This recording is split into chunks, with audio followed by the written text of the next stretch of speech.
Okay next candle. ওকে আমরা next candle আপের দিকে যাওয়ার ট্রাই করবো, সো ওয়েট করেন। মার্কেট কিন্তু এখন পর্যন্ত মিলফুল করতে পারে লাস্ট সেকেন্ডে। ওকে 1 স্টেপ এমটিজি লাগতে পারে, সেই হিসাবে সবাই প্রয়োগ করেন, সুন্দর করে আপডেট করেন। ওকে আমাদের কিন্তু এন্ট্রি নেওয়া শেষ হয়ে গেছে।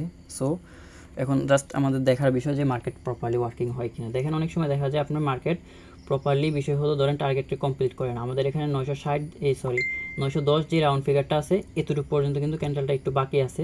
সো এতটুকু পর্যন্ত কিন্তু ক্যান্ডেলটা হিসাব সম্পূর্ণ হলে কিন্তু আমরা এখানে ডিপ একটা আপ ক্যান্ডেল দেখতে পাইতাম, যেটা ক্যান্ডেল কী হিসাবে হইতো, সেটা কিন্তু একটা ইরোর ক্যান্ডেল হইতো। ঠিক আছে, কেন ইরোর ক্যান্ডেল হইতো?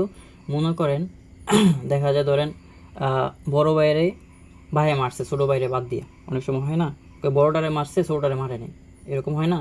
তো দেখা যায় ধরেন এরকম ক্যান্ডেলগুলো হয়ে যায়। ধরেন এখানে যেটা হওয়ার ছিল ওটা হয়নি, যেটা হওয়ার না ওটা হয়ে যায় ইরোর ক্যান্ডেল যেটা হয়। যদি এর আগে যদি এখানে টাচ করতো তাহলে কিন্তু আমরা একটা বিগ ক্যান্ডেল এখানে দেখতে পাইতাম, যেটা হলো আপনার 950 পর্যন্ত রাউন্ড ফিগার পর্যন্ত ক্যান্ডেলটা উঠতো। ওকে, হয়তো উইক রাখতে পারতো। সো যাই হোক, আমাদের কিন্তু এটাও কিন্তু দেখেন 1 মিনিট আগে বইলা দিছি, এখন কিন্তু ডিপ ক্যান্ডেল আপ হয়ে গেছে, দেখছেন? জাস্ট দেখেন, ওয়াও শট।